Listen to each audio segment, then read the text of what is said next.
Hey, Caia, thanks for joining me today. Just introduce yourself briefly and tell us where you're from. Okay, my name is Caia, and I was given this name 2019, about 3 or 4 years ago, suddenly, and yeah, I've been using this name since. But anyway, I'm a holistic therapist, and utilizing the method of Canon QHHT and the body code, emotion code,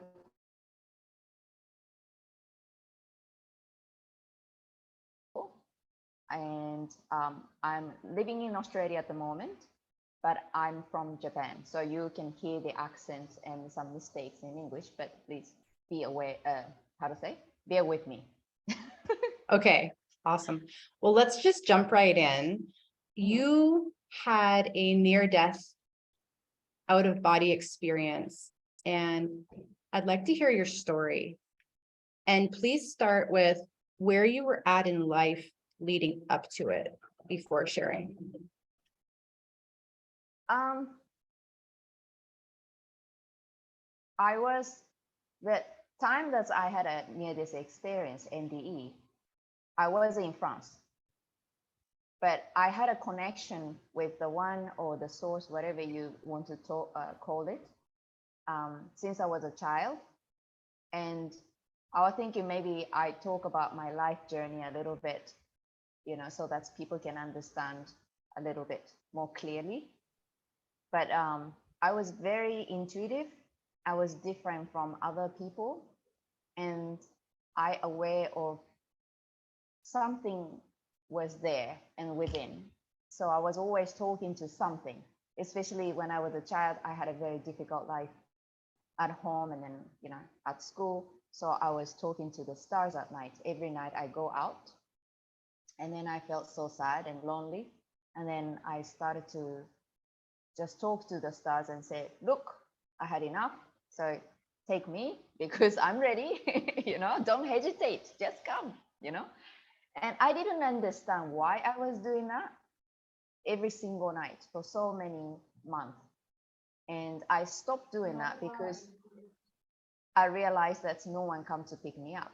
So, but when I had a regression therapy when I grew up, and then I understood that something was happening, but my memory was gone. But anyway, that's the different story. And yeah, as I was very intuitive, so the people are not really accepting me who I was. And so I felt like I was not accepted by the society, people, and I didn't want to live anymore. So I was feeling suicidal for a long time, especially when I was in junior high. I've tried to go back to the other side, and but here I am. So I failed to do so. But it was a really hard experience for me to live in this world because I could feel things, and then I'm a clairsentient, so and an empath, so I can pick up energy of people. I can feel things around me, and then I was clairvoyant, so I knew things happened before it happened. So my mom was saying like, you just don't talk about it because it's not good things, but she knew that's what I say something and it happened. But anyway, so when I was a child, I had a difficult time. So I was always thinking of going back to the other world that I come from, or I could be. And I always believed in other lifetimes because my grandmother was a Buddhist, so she was always talking about reincarnation and stuff. And she was very intuitive. She could see spirits, and then she had an amazing story that I want to share at the very end. Mysterious story. So anyway, and so I started to become teenagers and 20s, had a normal life. And when I came to Australia, living in Sydney, I met my husband. I was not interested in him at all. I was with a Turkish guy. But when my husband asked me for a cup of coffee, there's just to go with him. That moment, I heard the voice said, "You married to him." And that was very neutral voice. It's not feminine or masculine, but very strong voice. Said clearly, "You married to him." Then that moment, I went into his eyes and then gone to the heart and came back. And I was like, oops, I have to find it out. Like, what is it? So I had a cup of coffee. I spent 2 months with him. And then he said, "Oh, I need to go back to France because, my visa expires." I said, "Why didn't you tell me?"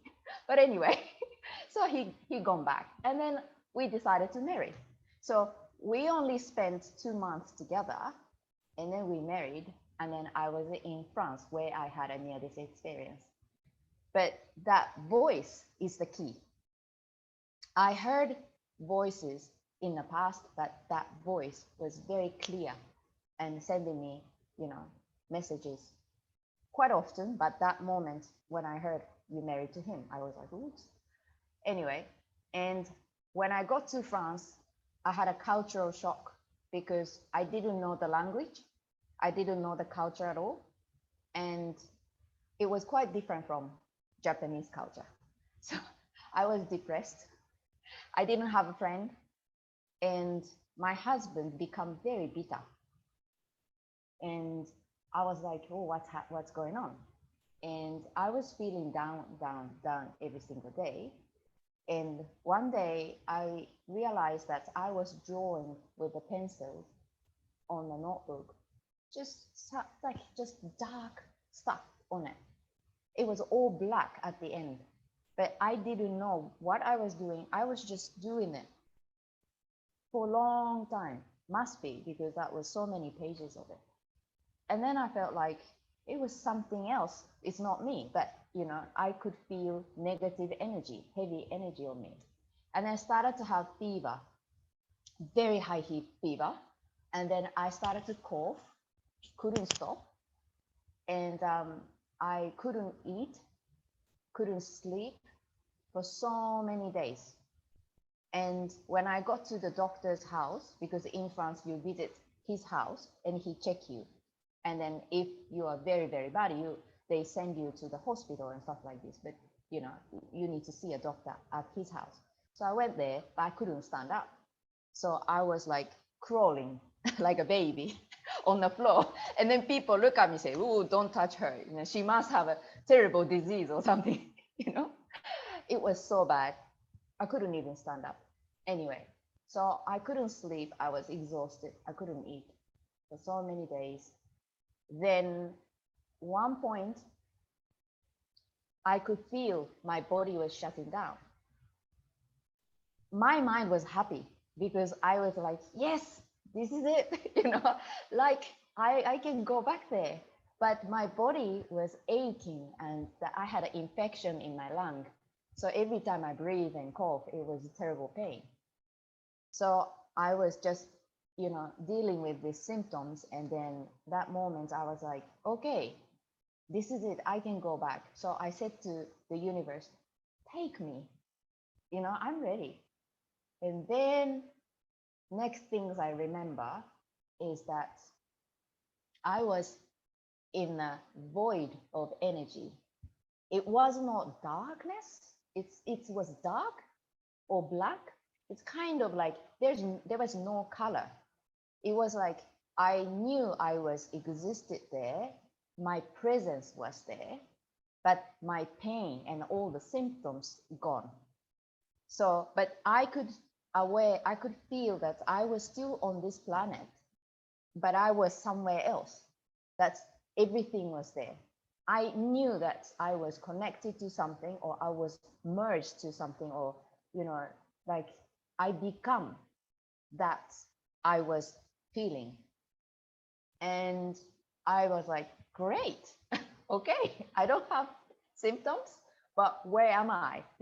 In my culture, we were told that when you die, you're going to cross the river.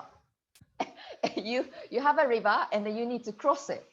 And then there is a judge waiting for you and tell you what you did wrong. So I'm like, oh, where is the river? I don't see anything. What's happening? Anyway, in that moment, I said, so what's next? I had the voice, the same voice that I heard when I married to my husband. That voice said, laugh. I said, pardon? It said, laugh. I said, okay. I can try, but like my symptoms down there is terrible. And then I didn't want to be there. And then how could I laugh, because I have so much pain and I have no energy whatsoever. And the voice said, you have DVDs that you can watch.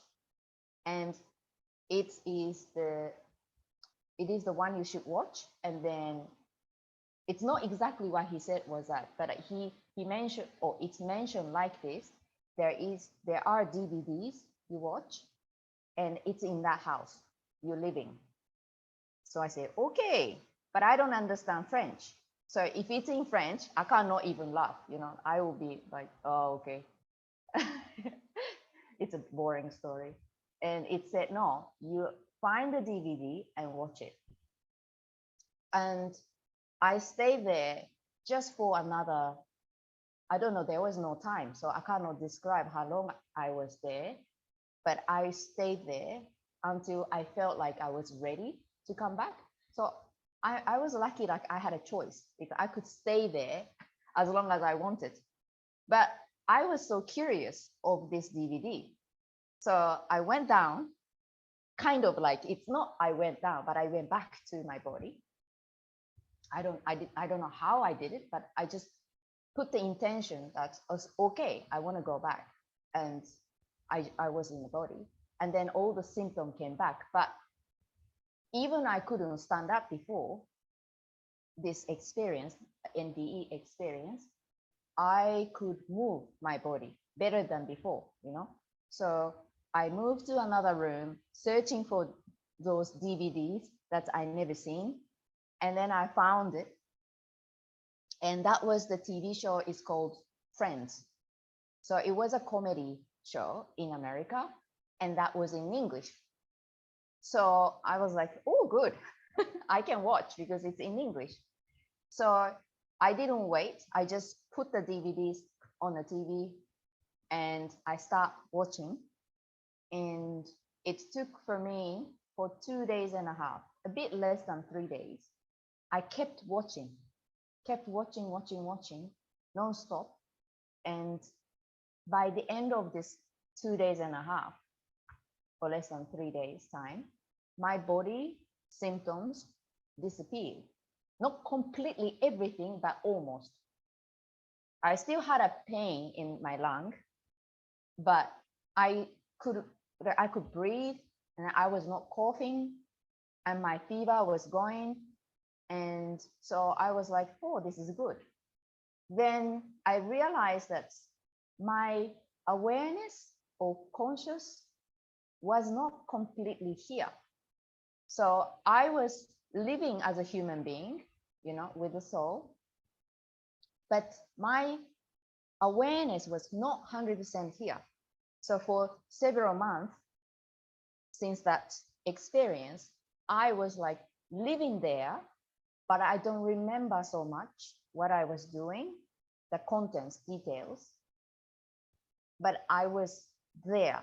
And 6 months, 7 months later, one day I'm like, oh, I'm here. I'm back. So I don't know why it happened, but I've heard some spiritual teachers, they had awakening and then, Eckhart Tolle, and then he was like in a bliss kind of like feeling, staying with him, and then he couldn't really live life or stuff like this. So maybe I was helped by this energy beings or entities that I needed to adjust my energy or need to be healed a little bit more to come back completely to this world. So I was halfway there, halfway here. So my memory is not really clear for this 6 or 7 months, but I only remember what I was doing was just searching for all this spiritual information, spiritual or metaphysical, whatever invisible, like you cannot see from these eyes. Like I want to know something. So I just craved all this information coming from YouTube or books or talking to the psychic medium on the phone. Doesn't matter. Whatever I could do, I was just doing it every single day because I had time. I didn't go out. I couldn't get the job in France because I was not speaking in French. So I had every day free times. So I did this spiritual, how to say, learning period. How to call that? Like I just watched videos and then read books to know what I wanted to know. And yeah, so it was very short story. I couldn't really explain it in English or in a word. So I didn't really talk to anyone because it was kind of inner experience and not many things that I can talk about because my perspective completely changed. My life is changed, but I cannot really explain well because I didn't talk to angels or, I didn't see Jesus or I didn't go to anywhere. But my experience, this one, completely changed my perspective, the way I think, I feel, and my intuition becomes stronger. Synchronicity happened much faster than before. So I was like reborn to new me. And I said to the universe, okay, so now what? I was given the second life. So I want to use this life for helping others. Until then, I was living for myself because I didn't know what to do. And then I was just living every day, just thinking of myself and then doing everything for myself. But after this experience, I wanted to do something for others. And then the voice came back. Voice came back to say, look, you can learn things and, you can become something what you want to be. And so at the same time, we were going back to Australia from France because we got the visa. And so we got back to Australia. Then the voice said again, you learn massage. And I said, oh, okay, I don't want to touch people. I don't want to touch people. And then my husband jealous, so much if I touch other people's body. But no, it said, you learn massage. Okay. So I went to massage school. I don't know why I was doing it, but I just followed the voice. And then when I finished massage class, lessons and course, the next voice came and said, learn energy healing. I said, okay, which type? There are so many. And so I took several different methods, courses and then workshop. And I felt like, okay, I got it. The healing is very simple. I'm not doing anything, but I'm just an instrument. And then, I just need to be there for people. And okay, great. Now I can start working. They said, no, you can learn hypnotherapy and then psychology. And I said, no, I don't have that money. I don't want to go to TAFE. And then, my husband said, where are you going? Like, what's happening? He never really against my idea. He never, stopped me doing anything. But he was just asking me, why you're learning so much? I say, I don't know, but I just follow the voice. And so at the same time, I heard this voice to say, you need to learn hypnotherapy. And I found the course of Doris Cannon, QHHT level 1, was just released on the internet. So it was an online course. So I didn't need to go to USA, you know? And I was like, whoa, brilliant. I knew this lady. I watched her videos, so many of them when I was in France. But that time I was like, not ready, you know? So I was like, oh, good story, but it's not for me. And shut down. But that time I was in Australia, after learning so many different things, I was ready. So I took the course. I did level 1. I practiced with so many people. And then Doris Cannon came. I did a level 2. And I met her face to face. She was a really lovely lady.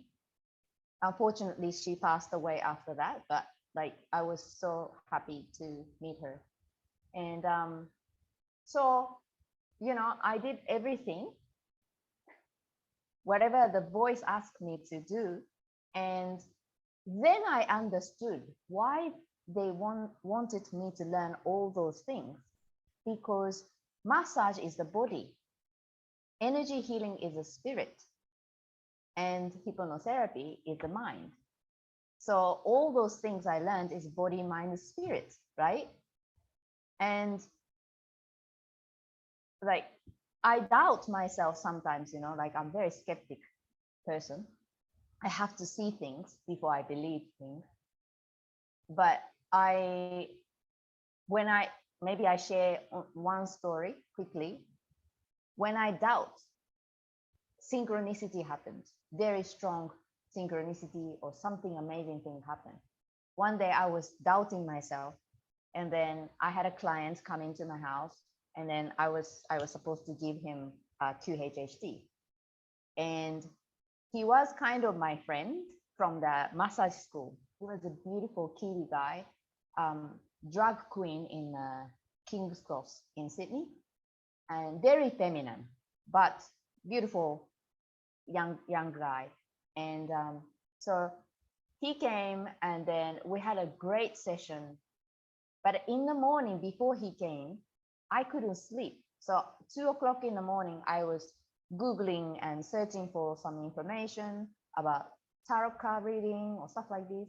And I clicked on one of the video, and there was a guy, very old man, long hair, gray hair, looking at me.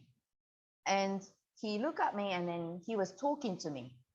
He said, don't worry, you'll be fine. You're doing well, and you know, you're gonna go to the next level. So don't worry, you're on the right path, and then all those things he was telling me. But I was like, okay.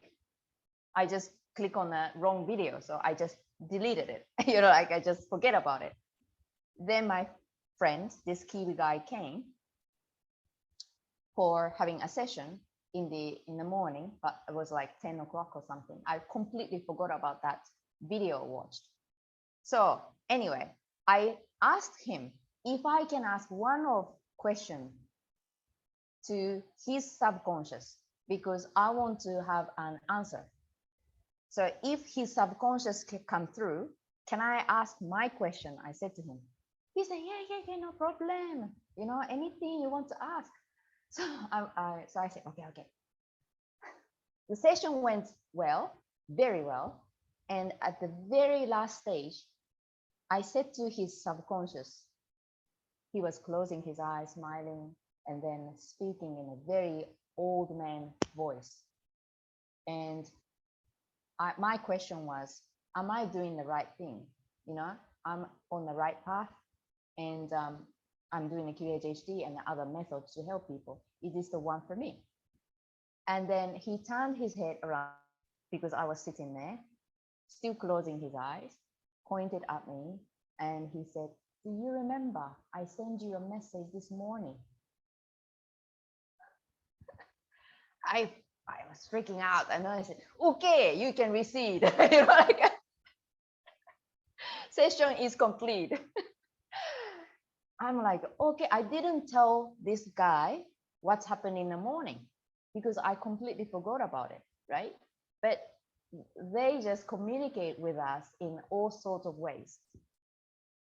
Anyway, so that's, yeah, I get voices all the time these days, and my intuitive self and my intuition is very strong, and but at the same time voice comes, but when voice comes, I have to listen to it. I have to do something, whatever they say, because I know that's the clear message that's there. It's not asking me to do, it's like commanding. Now you do that, right? Yes. So Wow. Thank you for sharing all that. no You've problem. you've been through a lot. I have a question about when you were back in France and you were popped out of your body into this void-like place.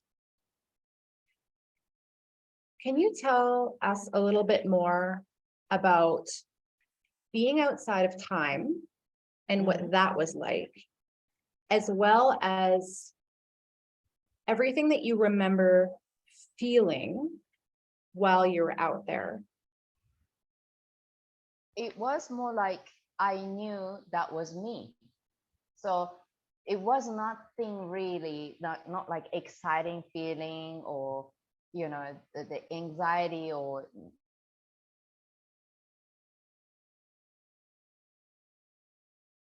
I knew I was it. I was there as a presence, and it was, how to say, people describe as love, for example, that it was all love, and I wanted to experience that, but but it wasn't for me. I was like, I know the love is always love, and we are, essence of love, and everything is love. But the thing is, my experience with this NDE, or out of body experience, was more like I needed to be connected to who I am, and then just come back to myself, because I felt like when I was accumulating those negative energies, it was becoming entities, and it was like a possess of energy. I was possessed by these negative entities, kind of, feeling like I was not me, and I couldn't think, I couldn't do anything. My body was shutting down, and so they trying to help me to make me go back. It's like a reset, and so I was glad that I was there, but it was not like overwhelming feeling. I was like, oh, this is love. No, unfortunately. I was like very logical somehow, like I was like, yes, I'm here, and what now? What, now what? Give me direction, because I want to go next. That sort of place. But the void of energy was so, how to say, it's like so big. It was everything. It was, you see, that this is hard to describe with words, but it's immersed. It's a big, it's everything, everywhere. It was like I was that, but I could feel I was here at the same time. So I was glad. I was feeling happy, kind of. It's not like a yay, yay, yay kind of joy, but I was happy to be there, because I knew that was me, and I supposed to be there, and I belong there. And then I didn't even ask any like questions, interesting questions, what, how the pyramid was built, or the big bang was the truth, or no, because I have so many questions I want to ask to the universe. But that moment, it was like, no, you focus, you go back there, reset, come back. Okay. And so at that time, you said that you didn't connect with any specific beings, angels, Jesus. However, I know that you've told me that in the years later, there's been like an integration of that experience. More meaning and learning has kind of come from it. So it sounds like it was kind of one of the seeds of your life. Can you share a little bit about, or even a story of a connection that you have with an angel or a spirit guide that has supported you in the aftermath? They always communicate with me with energies. And when I communicate with them, it's like always, they are with us, always. It's never been separated. But we need to have kind of sense of, it's not disconnection, but on this third dimensional world, you feel like it's a disconnection a little bit when you don't hear messages or when you don't feel anything, but they're always there and then watching over us and they're helping us because they are within us as well at the same time. And everything is one. So, there's no separation whatsoever. But I started to, yes, hear more messages, and then they show me like visual messages, and also that the chill sensation, when I'm talking about something or my client is speaking about, talking about their story, and then I can feel the rush of energy, vroom, coming up, and then I can feel it's like, ooh, it's cold, but every time they do it, they're saying yes. And so I know the confirmation from them is very strong like that. And then also that they communicate with me with the third dimensional materials these days. So I don't see, I've seen the fairies, yes, and the light beings. That's my experience. I've never seen ghosts. I see the shadow being, but never seen really the ghost and then, the 3D type of images. But the thing is, I've seen fairies. I took a photo of fairy actually, and not like, with the wings, but that was an orb of energy, and that was beautiful. And so what I was gonna say, I never seen them like this, but yeah, communicate with me with the materials these days, because our dimension is not only third, we are like multi-dimensional beings. So it's like, how can I put it? But it's like angle or tuning we change, and we can access to any of it. But we are kind of like focusing on this third dimensional experience. So more like we feel all these things and then emotions and then materials and all that. But for example, a couple of days ago, actually, I had a kind of bracelet like this, but clear quartz. And I bought it when I was in Japan. So it was like 5 years ago. I got it, and that was working perfectly, no problem whatsoever. And I use it for healing sessions and all that. Anyway, so a couple of days ago, I tried to pick it up and then put it on my arm, how to say, wrist. And that moment, it's just broke, boom. And I was like, ooh, okay. So she sacrificed her life for me. Like I translate like this, because if something breaks, that means they took this bad sin or bad karma or something for me. Like instead of I'm having, they took it. And so I'm like, what's gonna happen, or what's happened? I don't know. Like I am fine. Straight after that, I needed to pick up my daughter. So I start to drive, and just after I was coming out from the driveway, I didn't see any car. Only one white car was passing, and then after that, there was no car. So I started to go out, and then sports car. It's like very, how to say, low heights. So I don't see, it's not high. So I didn't see that car coming, and it was a color of black. So it's really difficult to see, And he was passing so fast. that it almost hit my car. But I just stopped and I was like, okay. So that was the meaning of bracelet broken this morning. And I was keep driving. I was like, okay, that's it. You know, I'm safe.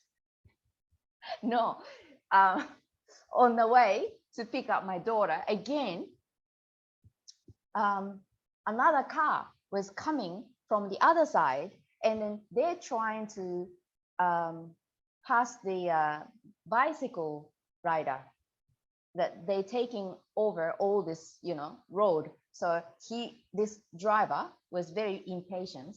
So he didn't want to wait, and then he was trying to pass it, but it was so close to my car. I was going that way, and then he was coming this way. I was like, oh my God, he's gonna hit me. But I was okay. And so several things happened in that day. And I think this bracelet of the crystal quartz took all this negative event for me. So it's broke, right? So, or this is the first story I wanted to talk about. But the second story is like, I do not know how to say his name, but Saint Francesco or Saint Francisco or Saint Francis. There was a priest, or someone is called Saint Francis, existed in the past, and then he wrote a prayer, and that was a beautiful prayer I really loved, because it's like this: where there is a war, bring the peace, or something like that, you know. So his prayer moved my heart. So I always cry when I read that prayer. So I was just talking to this Saint Francis. If I have a connection with him, please give me your card. They had 48 cards in the deck, and it was the Oracle card and Ascendant Masters card. And there are so many different gurus, and then, you know, saints, and then angels, and all in it. So I was just shuffling. And as soon as I thought of him, and then I said, if I have a connection, please show me. And that was him on the card. But I'm very skeptic, okay? So I said, okay, this is coincidence, but good, very well. And I showed to my husband and said, look, when I was thinking of him, he showed me his card.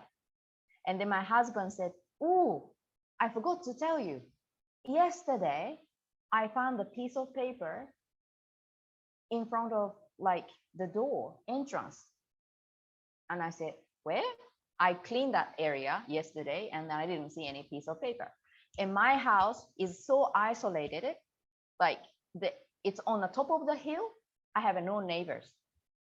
I tell you, no neighbors, no internet for a long time. Anyway, so I said, no, piece of paper. And he said, yeah. And on that paper was Saint Francis' prayer on it. And I wanted to show you, but I forgot. And now I can pick it up and then, you know, I can show it to you. I said, really? And we found that paper. And yes, there was a Saint Francisco or Saint Francis prayer on it. And that was not mine. I didn't print it out. It come from somewhere. But, you know, they can materialize things to this world from nowhere, you know, in a perfect timing. So they communicate with me with the things as well, because, you know, when we experience with the thing, materials, we get it, right? So like they communicate with me in that way quite often since 2023.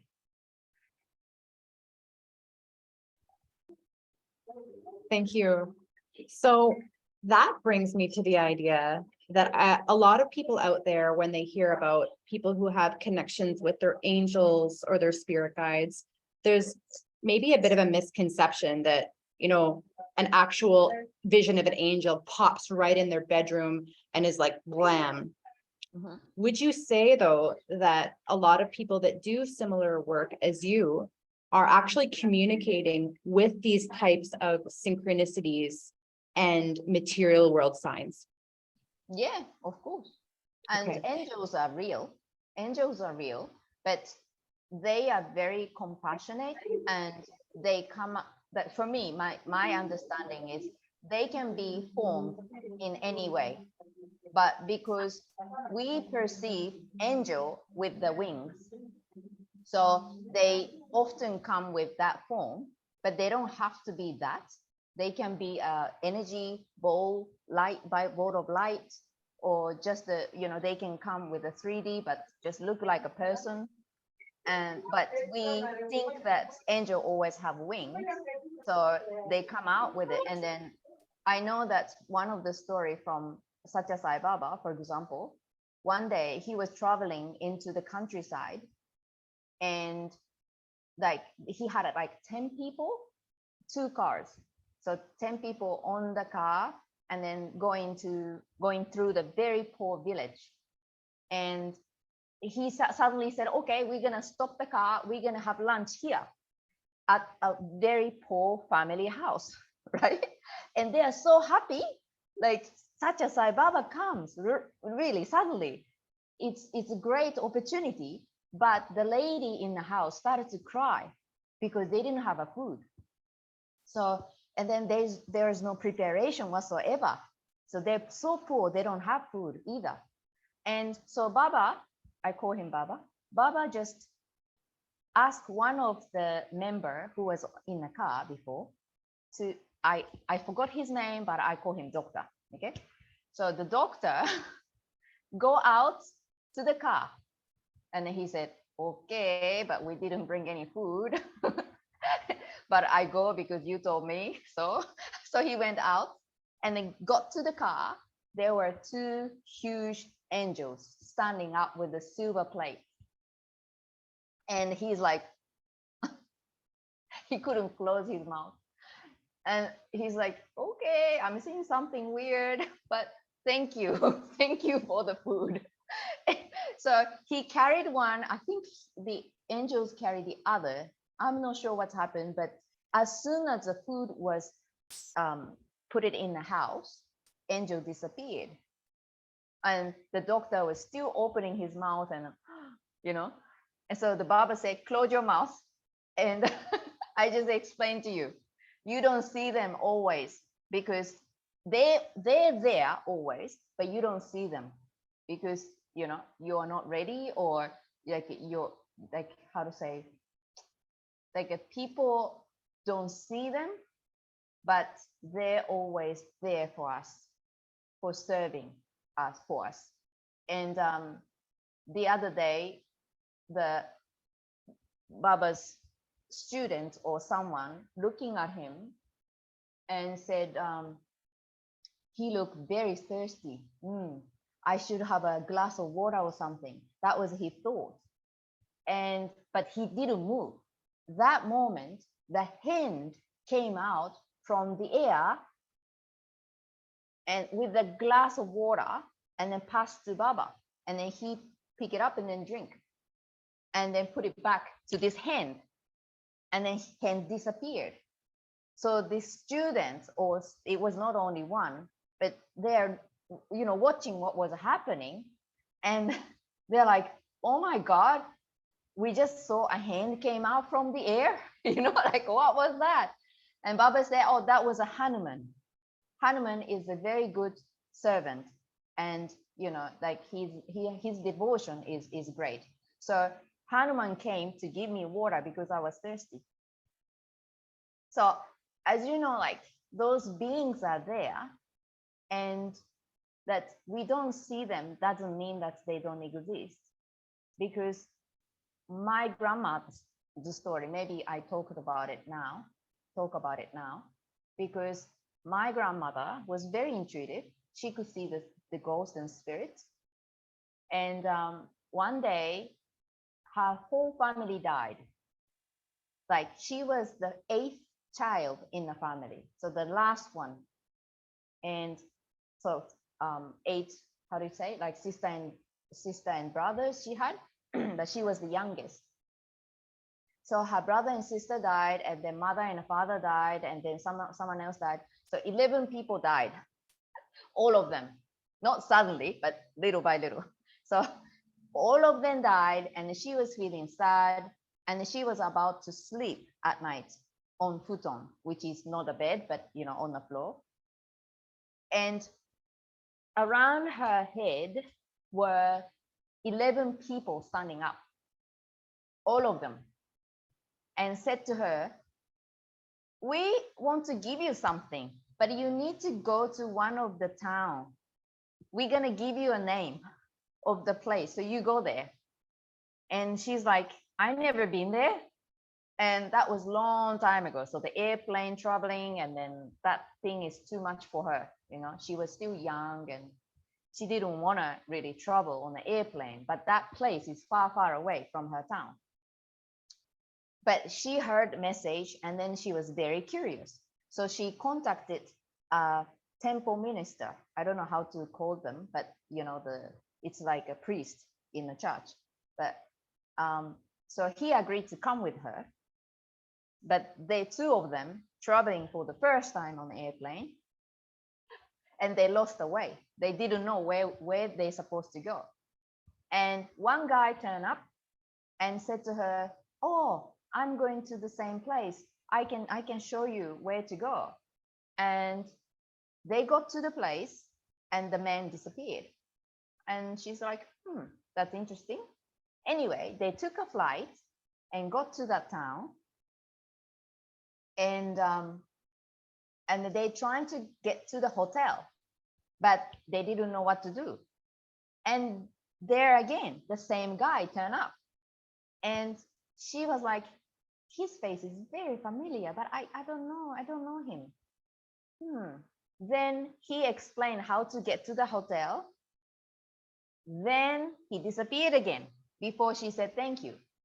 And then she remembered that was one of the family members who passed away. But anyway, but that moment she was talking to him had no memory whatsoever. So it was just completely gone.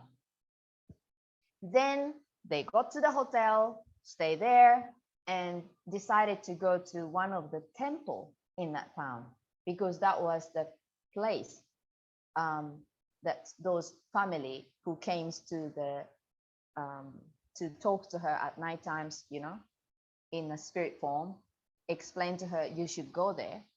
So they got to the temple. As soon as they enter the entrance, the gate, this temple minister or priest, whatever you can call him, started to just cry and sobbed, crying, and said, "Welcome back, welcome back, welcome back." And she's looking at him like, "How weird, what you doing? Like, why are you crying? And then you never been here before," you said, like, "Why are you saying welcome back?" It's like channeling the energy, right? And then when they got to the temple, there was another temple minister or the temple priest. And he said, "Welcome back. I was waiting for you." And she said, "How? Why?" Like, "I don't know you." And he showed her one of the tools. It's called gokko in Japanese. So it is like, look like this, but on both sides, and then there is a handle. So you hold it. And the temple minister or priest told her, "You're going to use this for healing. So you help people with that." And she said, "All right." "How do I do that? But anyway, thank you." And then she gone back home.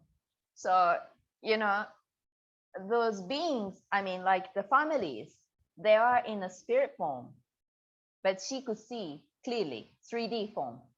And also this guy who turned up to help my grandmother was not living for sure in the spirit world, but he came in a solid form and told her where to go, So a lot of things we do not understand or doesn't comprehend with our mind, it doesn't mean it's not happening or it doesn't exist.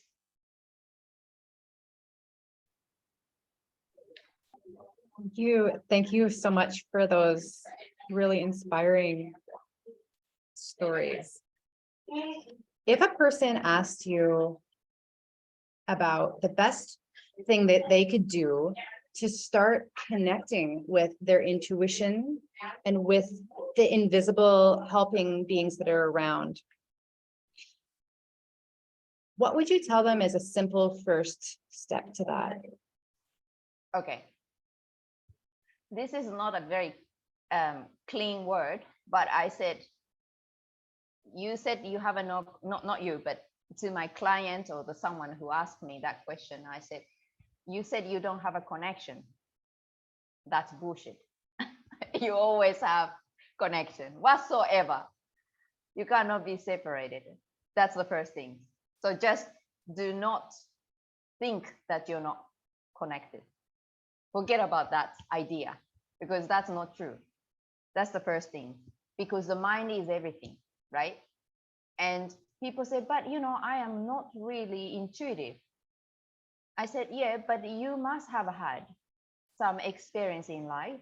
You're thinking of someone and then you meet them, or they call you on the phone, or you're thinking like, oh, I wish I could have that, or I could go there, and then you could do that, all that, straight after you're thinking of it. Or you got feeling someone you met for the first time and you feel like, dodgy, something is there, maybe I ate something wrong. No, but it's like feeling of discomfort came, even she or he is smiling, and then you find out that person was not really nice at the end of the day. Is there so many things that you experience, but you just don't pay attention to it. And I always said it's okay, because you are going on to the next stage, little by little. And then when you are on the first stage that you do not pay attention to it, you're not supposed to, because you probably need to experience this third dimensional world really well. So you're not really tuned into the other world. But after that, you started to be curious and say, I want to know. And that moment, they're already sending you messages, with the number plate or the time on the clock or the message on the book or the music. And all those things started to happen. The butterfly comes again and again, and you're like, whoa, what's happening? And or the coins on the floor, or the feather. And it is just the messages that continuously we started to receive, even the physical pain, physical discomfort. That's the message from the universe, message from the other world. But you ignore it, because not you, I'm so sorry, I'm talking like this, but like I'm just telling my client, you ignore it because you think it's just a pain. You don't translate it as a message. But every single symptoms you have, even the itchiness, it is the message. They're just telling you something. And that is because it's coming with the vibration. And you tuning into the vibration and you sense something, you feel something, right? So you are connected. But we cannot feel it so well because we are living in an artificial world so much. And then we are bombarded with the chemicals that our pineal gland or pineal gland, whatever you can call it, they are not functioning well. You're brushing your teeth with what? Fluoride. And you're eating a food with MSG and GMO and all those things, and the air, in the air, there's so much pollutions, right? And so your body is focusing on detoxing your body. And so your body is trying to do their best, but you're not tuning into that realm because you are doing this, first of all. So the best is detox your body and then also go to the nature. Because when you go back to the nature, you will remember who you are because you're the nature. And then you can start to sense better. one of the TV show in Japan, it was very funny because I don't normally watch TV, but sometimes I want to laugh, you know. So I tune into the comedy show, and that one of the TV star was asked to live in a very countryside, isolated by himself for a while. And he said, okay, let's try that. So he went into the forest, and there is only one house. There's no lights whatsoever around that house. It only the forest around that house. And he come from very, you know, how to say, clouded city side. So he's a city boy, but he went into this countryside by himself with the luggage by himself, just going there. And what he said was, he started to be very intuitive. He started to sense, you know, spirits or whatever. Like he didn't even think it existed. So he was like freaking out. And then he stopped that project in a very short time because he was thinking that he was getting crazy. But no, he was tuning into his real self, you know, getting back to the nature. So his senses were coming back because the nature spirits, the elements, they help you, they communicate with you. You know, like sometimes when you touch the crystals or the things you have like this, for example, and then you close your eyes and then they speak to you. The plants, now you have a device that you can listen to their music. When you give a water to the plants, you know, they have another sound coming out. It's like, oh, thank you for the water, you know. And so they keep communicating with us in a different ways. And so I just suggest them to go to the nature. And they said, oh, I don't have a time to do that. And then, you know, I said, do you want to be more intuitive? You want to, you know, being connected? Yes, do something. But the best thing is maybe raise your frequency. You know, when you are in the level of high frequency, you will start to experience things differently. So you don't maybe need to go to the nature, but you know, like when you raise your frequency higher, then you tune into that level, then you started to notice things more intensively or clearly. So that's maybe easy to do, but how can I raise my frequency? You just do whatever you want to do, because as I said to you last time, universe only have one question: what do you want? They only ask you that question: what do you want? And then I just said, okay, I want to have a cup of coffee. Finish. What do you want? Oh, okay, it's a bit hot, so maybe I turn on my fan. Good. What do you want now? You know, so just follow whatever you want to do, and at the same time the frequency rise, and then you started to see more synchronicities, or the things change, or you know, like you can tune into something that you never done before, that you started to see different world. So yeah, that could be my advice. Sorry, that was long, but No, I just turned my fan on myself. It's getting hot here, but Yeah, it's that getting was hot. great. That was great.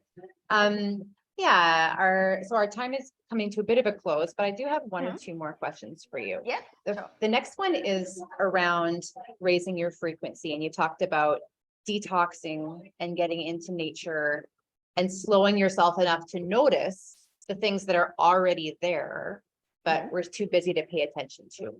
What are your thoughts on the role of healing our old traumas, and also, you know, facing things that are kind of in the background but need to be faced? What is the role of that type of work in order to also raise your frequency? You know, if I didn't go through that NDE type of experience in my life, I'm not here. I'm not me now. So it is clear that everything has a meaning behind it. And there's no good or bad, or right or wrong. And that my understanding of this world is just having all those, we're just following the divine plan. And divine wants to play this game. So any darkness is not dark. It's just the experience we want to go through. Therefore, we planned before we came to this world just to say, oh, if I have that challenge, and then I can have that experience, I can feel these emotions, and great, I can evolve my soul. And then your master said, oh, are you sure it's gonna be hard because you're gonna have a body? Oh, don't worry, I've done human life so many times in the past, so I know what it is. So, but as soon as you get into this body, you have a reset of all these memories so that you can enjoy fully. People say, but what's the point to forget it? And then I said, that's the point. If you remember something, what was happening in the past, and then you just don't experience fully, you could be cunning. Oh, if I speak the wrong word and then I hurt this woman and then I have a karma, for example, so I don't say it. No, you just need to enjoy fully in this lifetime, so you forget everything. Then those negative experience we perceive as a negative is not a negative thing. We always have yin and yang, kind of like black and white type of polarity. And we just experience different things. And negative things we experience because we feel pain, we feel dark energy, or we feel negative emotions. So we think it's negative, but it is the challenge, and this is the test sometimes, or this is the great opportunity to learn something out of it. Some people say, this world is nothing like learning place. And I say, yeah, it is kind of. It's like learning, but at the same time, it's just the experience. And how you take it, it's up to you, I said. But I'm thinking this is a learning lesson. I'm getting better and better and better every time I go through these challenges, and I like it. And also, God is a very limited word, but God only give God good. That's what I understood. So they give us the good opportunity. We perceive as a negative doesn't mean it's negative. And any terrible or difficult experience we had in the past, that's the best teacher. That's the best opportunity we had. That you can think of it, right? Like we go back to that memory and you're like, yeah, that was my teacher. That was my opportunity to become me. So when I was a child, I didn't understand. My mom was hating me. And then I didn't feel love coming from her, but coming from my grandfather. So that saved me. He's my guardian angel. And well, I was feeling so sad and then, depressed. Why? I come from her, why she hates me? But anyway, so, and then I was going to school and student didn't like me because I was so different. And I think different. I remember my past life, one of my past lives. So I thought I was a boy. So I talk like a boy and I behave like a boy. I was playing football. And everyone, all the girls wearing skirts, but not, pantalon, how to say it, like trousers always. And so everyone thought I was a boy, and because I thought I was a boy too. So people thought, oh, this girl is weird, you know, like she behaved like a boy, and then like she talks differently, and then she cannot stay one spot for a long time, so she goes everywhere. She play with the snakes and the little creatures, and she doesn't really play with the kids. So yeah, I was isolated, and then but you know, I didn't understand why all the students were picking on me, and I had a very few friends, maybe one or two, and I felt like why they don't understand me, you know. Then I was suffering inside, you know. I'm here on this planet, but no one understand me. And then my mom at home, terrible. Like I didn't want to stay there, go to school. I was picked on, and then I didn't want to be there, and I had no place to be. So I was suffering for a long time, but that experience made me very strong.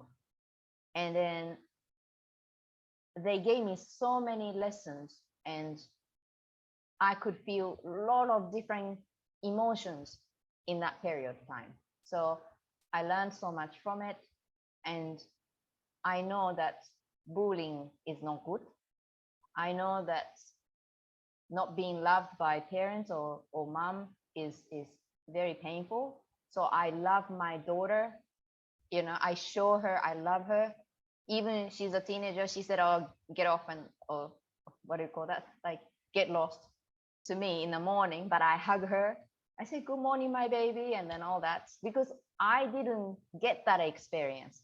So I want to give her. I want to show her I love her, and so I become better from that experience, right? So all it's not I my experience, it sounds very simple, like, you know, I speak very easy way, but it was long years of pain, and it was very deep down. I was sad all the time and angry, frustrations, everything. And I was raped when I was 18. I didn't understand why it happened. I was homeless for two times. I called myself international homeless because I was homeless in Japan and I was homeless in Australia. So I didn't have money, and then I was just walking on the street with a trolley, you know, all my stuff in it. But you know, all these things, it's just great experience. Now I think of it, you know, like I learned how to survive without money, you know. And it's just a lot of things happened in the past created me now.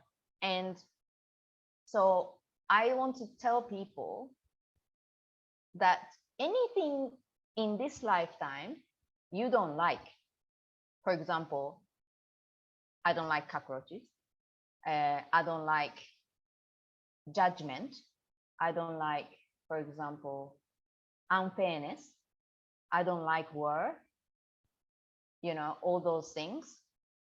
When you think of something that you don't like, you feel pain.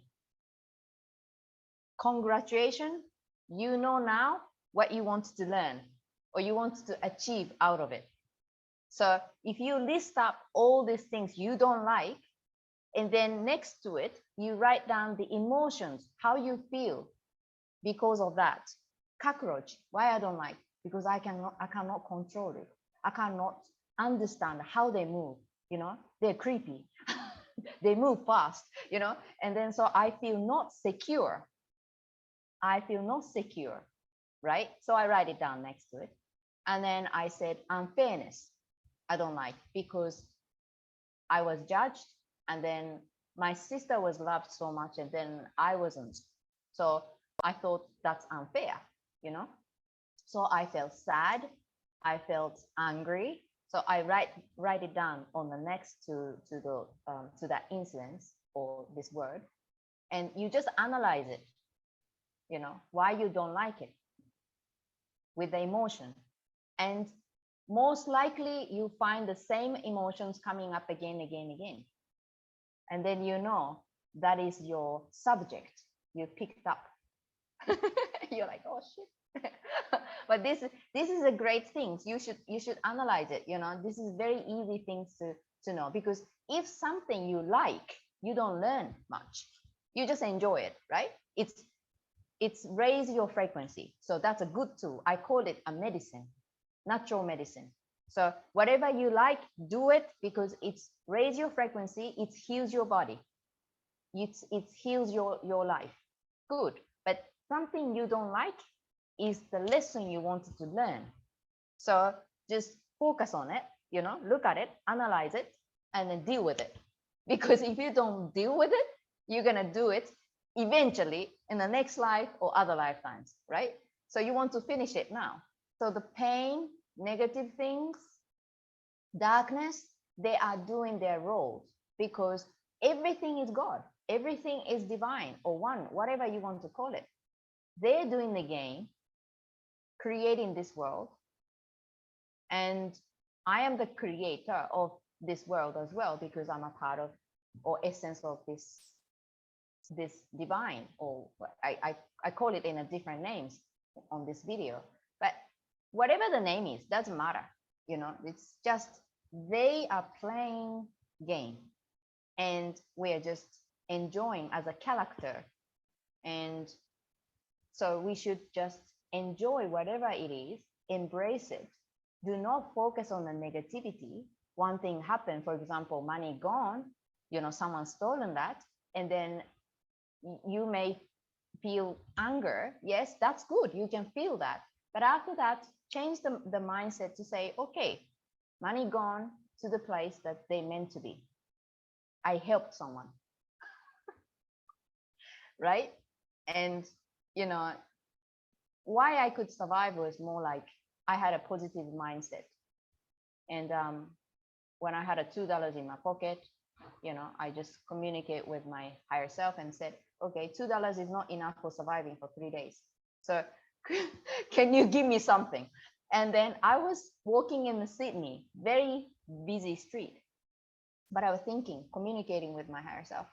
And then I saw $20 on the ground. I said, thank you. I pick it up and put it in a pocket, So I survived somehow from all these situations and circumstances. But because mind is very important, mind creates. So do not take it too serious, because when you take it too serious, you involve in that thing, you become it, and you cannot get out of it. You identify as that problem, identify as that issue. You're not. Like the sickness, disease. People say, oh, most likely the people who cannot be healed, they talk like this. This disease is very, very rare. It is very special. I said, oh, oops. I know the disease is troublesome. I had a problem too, my physical body in the past. So I understand it's scary, right? Something taking over your body, like feeling like it. But if you become it, that's end of the story. You don't fight against it either, because that is you. This is part of you. You just need to understand why it's become. That's the message from the universe. And you need to communicate with that entity and deal with it. So I always say, don't fight against it, because it's like you're fighting to yourself. It is not your enemy. It is telling you something. And so you just need to communicate with it, So yeah, why I'm talking about this, but anyway.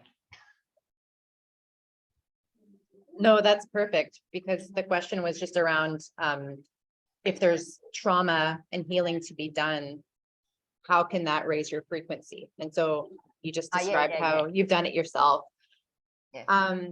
Actually, something just popped in my head. I had a dream last night, and it's around what you just said about these difficult negative energies and experiences actually being part of the one, being part of the divine experience.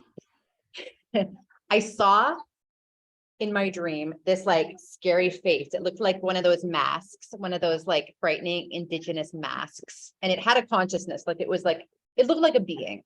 Mhm. And I was like, whoa, how did I find myself into such a negative dream? And then it was so funny. I kind of like took a little step back, like the dream was kind of lucid so I could control. I took a step back, and what I could see when I took a step back was there was an angel with a stick in her hand, and on top of the stick was a mask. And she just kind of like went like this and then went back and forth a couple times. And sometimes the light hides in the darkness to teach us lessons. And that's not an easy pill to swallow for people who have walked through a lot of darkness. But I just felt like I wanted to add that into what you're saying, that you're right, this is part of the whole, it's part of the divine experience. Nothing is not divine. And then also things exist because they said yes to it, right? So they said yes. Why? Because it's part of them. And then if you want to experience everything, you need to have everything. You cannot just have a happy life and then it's going to be boring. Like, who wants to read the book? It's just a happy story.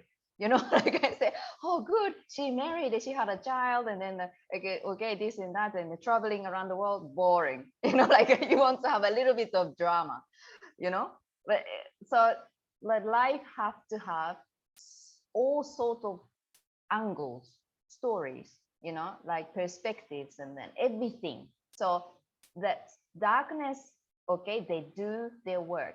They do the terrible things because that they're supposed to do. So you hear all these things around the world, what's happening, I'm aware, but that's part of me. So how I want to deal with it, that's my question I always ask them, And then if you're trapped into the mind too much, and then you get confused because I need to go to, for example, this place because, like I want to help people, but wait a minute, you have a family, what to do with the family? And all these things involved, right? So I said, whatever I can do here and now in a very good intention as me, Caia, I'll do it. Raise the frequency of the world. And that's it. I need to evolve myself because when I do, the collective energy evolve as well. So I want to bring more light into this world. I do it. But I'm not saying like I want it. No. If I want it, this reality become it. So I am creating the world that I'm always wanting to heal or help. So my focus is just simply, I help, I do. And then I'm not involved with too many thoughts. And then I'm just focused on whatever I can do as a piece of puzzle. Like I have a shape, I have a colors, different colors, and I'm a very special piece as other ones. If one missing, this world cannot be created, right? So I am doing my job with my shape, my colors, right? So I am doing whatever I can do for the very best. And that's, I need to focus. Don't be trapped into the mind. Mind can tell you a lot of things. So the darkness is there. Yes, they're doing their job for the very best. And the light being there, they're doing their best. And just enjoy to play the game. And that's all we need to do. Because when people say, oh, but too much darkness, no, it's always equal. I want to tell them, always equal. But you focus on the darkness, you put all this information from the dark side, of course you are bombarded with it, and then you feel like too much darkness. No, it's always the same amount exists, and then balancing up. So I want to focus on the light, but the same amount is always existed anyway. This is maybe not a good example, but it's equally existed to make balance, to make 0 point. So like, I don't say this world is full of darkness. There are some darkness, but good things happening at the same time. and I can sense of the future, even though some newses, you know, from the telegrams and all the things is showing bit negative things. But I'm saying to people, I can feel positive thing is happening, and I can feel the great future, and I can see the people are happy and more smiling, joyful, and that's what I'm focusing into. Because when you're focusing into that information, you are merging into that energy, and then that future doesn't exist, but future coming, kind of like coming to you, that you experience that next. So focus, because focus is the very important key. But how much you believe within you, not with the mind, but how much you believe this future can come is important too. Believe in yourself, because you're the creator, and you can raise your frequency as soon as you drop off this negative thought. Oh, but I'm thinking of the negative thought all the time. That's great, but don't focus it. And then watch positive news or sing a song, you know, spend less time thinking negative. And then more and more you do that, the mind is programmed into the positive. So you're less and less negative. And then your world started to be different. You see something more positive, and then you're happier. So it's going to be like that, you know, that is in a vortex of energy. You are getting bigger and bigger and more positive. So focus on that energy, and you can raise your frequency.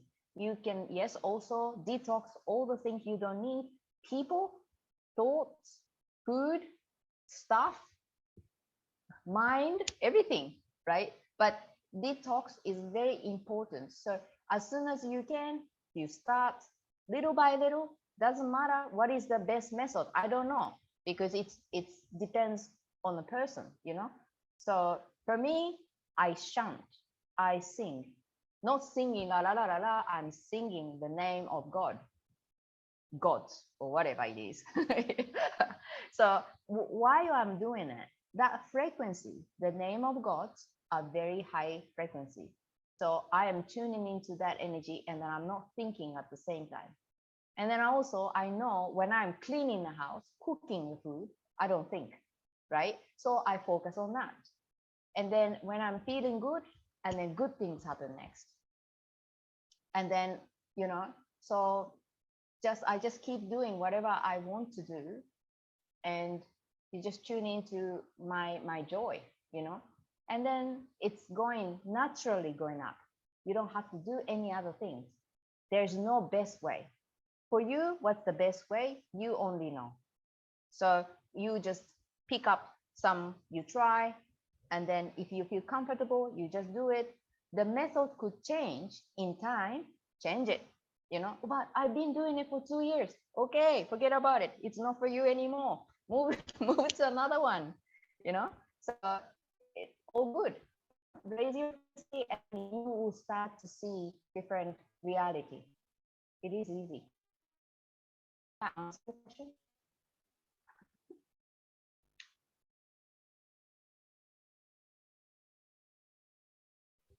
Thank you. My last question for you is, if you were talking to somebody who is feeling stuck in quite a dark place, is in one of the lowest negative places they've been in their life, what would you tell them in this moment? Congratulations. And then people hate me. That's good. Because that stuckness is a really good message from the universe to say, look, there's another one coming up. There's next stage is coming up. Get ready. So I said, congratulations. You came to the end of the old self, and now you're moving to the new one. So get ready. And they said, but I feel stuck. I cannot moving forward. And I said, okay, one thing you can think of. My question to you, when you feel stuck, there's always one thing is blocking you. And this one thing, you can find it out by yourself. My question is, so your world is shifting.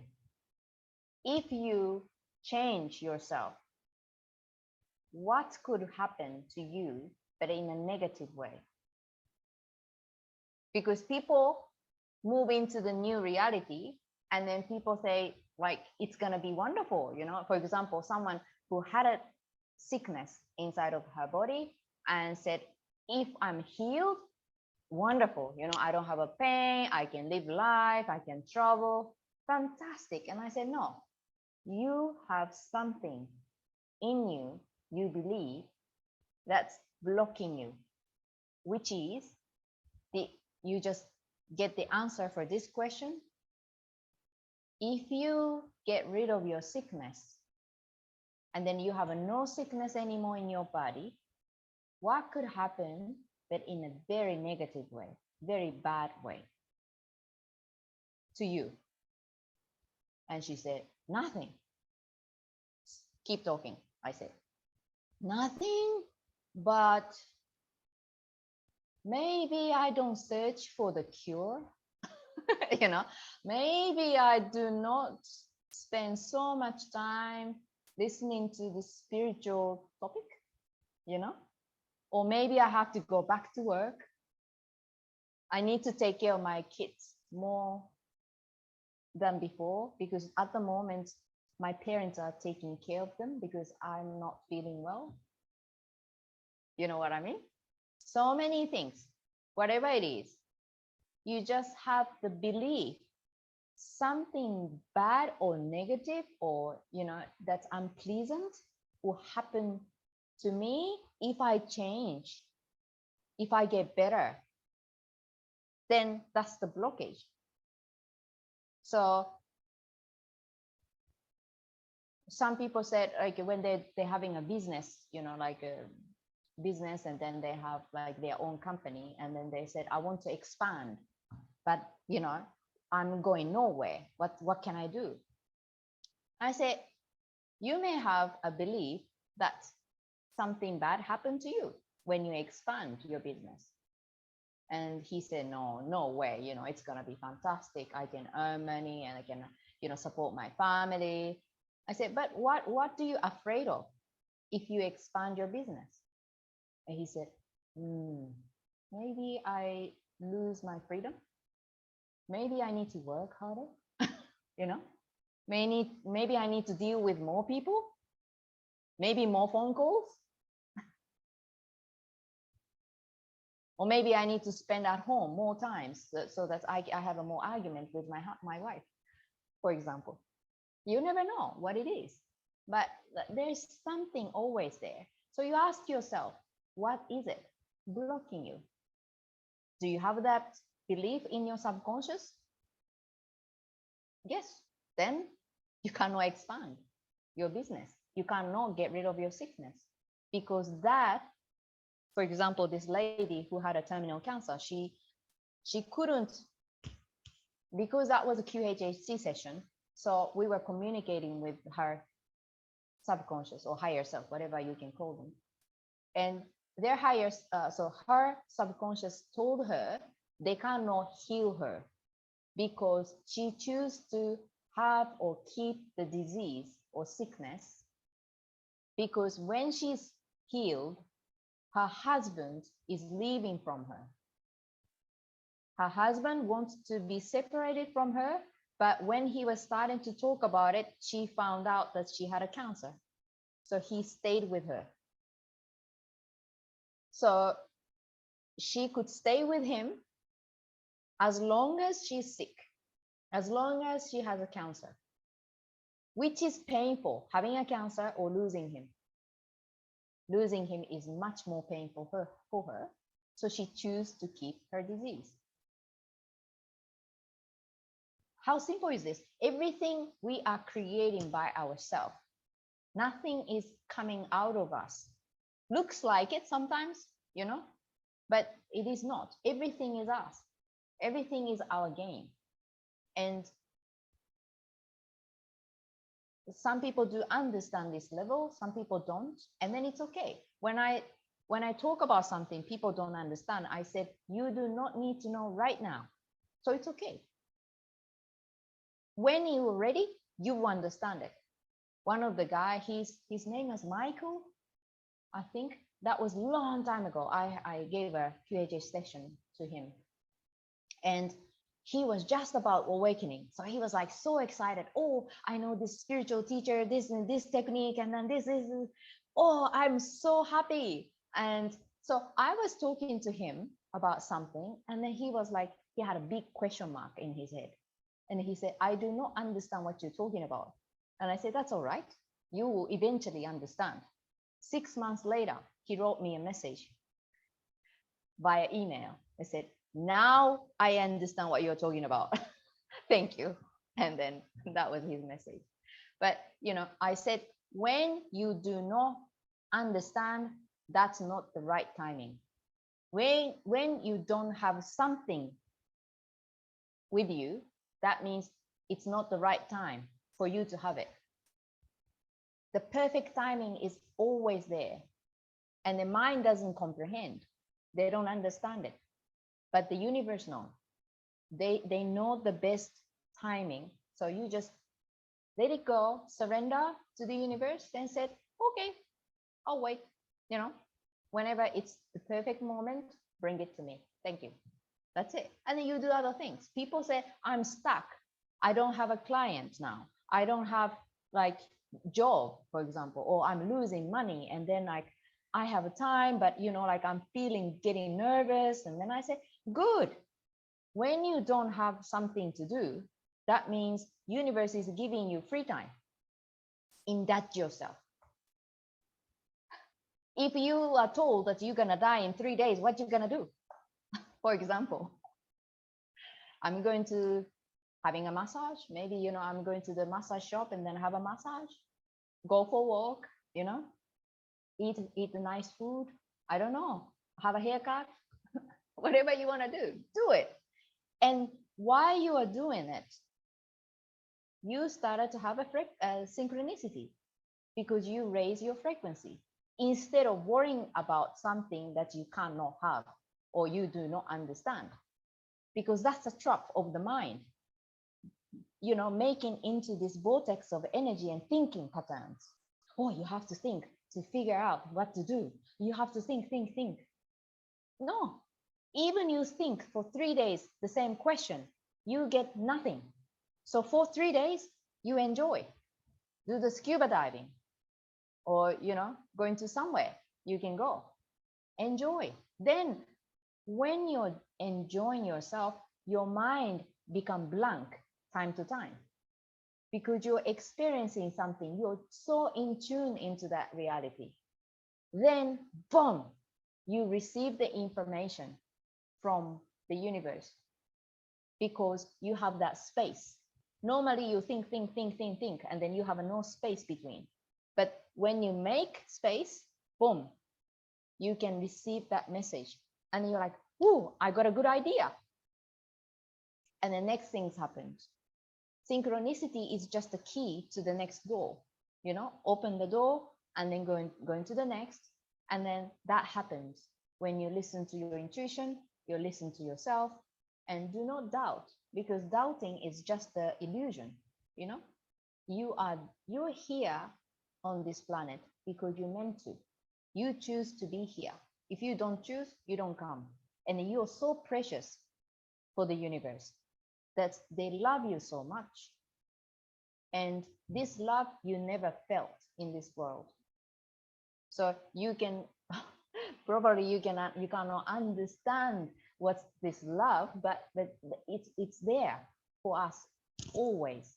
And with this love, we live, we breathe, and so we just enjoy living, not having fear of dying, because having fear of dying, creating these zombie people, they don't do anything because they're so scared of death. But as you had experience NDE, what's happened? You went to the beautiful place, or you went to experience something great, and then you understood, right? This transition of physical body to another place or another body is so simple. It's so easy. It's because we've done it so many times in the past, so we know it. But this society is creating this illusion of death. Like death is very, very scary. So don't go out house, don't do anything. Don't touch that. So many people suffer. They visited their family in their country after this COVID propaganda happened, and they are asked to have PCR tests. Otherwise, they cannot see their family. Some of my friends, Japanese friends, were told, do not come home. You're coming from the falling country. You're dangerous. And then he said, but I'm going to take PCR test, and then I can prove that I don't have anything. Still, you're dangerous. You don't come. And so he said to his father, so you don't regret your body, your health is not good now. I want to see you before it's too late. I want to see you. I want to talk to you. I want to spend a time with you. If I don't come back this time, maybe I don't see you in a physical body. You don't regret. He said, I don't know. His father get upset and get angry because his father was so scared of death that he didn't know what he wanted to do. So my message to the people is just live life. Don't be scared. This is just a game. Pain is there. Suffering is real when you have it. But the thing is, they're all part of the game. We have a more great stuff than those suffering experience or painful experience. So enjoy, every single breath you take. Baba said, time is life. Enjoy it. Thank you so much for dropping all of that. If people want to find your work, where can they find you? I have a website, www.QHHT-soulshift.com. Anyway, that we can maybe type it somewhere. And then I'm on Instagram, not really for my work, but I have a personal, photos, and then what I'm doing. I take a picture and then I post it there. And I have a YouTube channel, Caia _88, I think. So if you speak Japanese, or if you, I have a few English videos, so you can watch as well. But if you are Japanese speaker, please watch, because there are great stuff in it. And I'm not doing it for money, but I'm just sharing some great information with the people so that they can share with others. So money is the energy. Don't be trapped. We just enjoy whatever it is, right? Yeah. Okay. I'll drop all of your links in the description for people to find you. And are you actively doing your QHHT sessions now? Like people can book with you online? Yes. Okay, perfect. Okay. Thank you so much. Yes, no problem. Okay.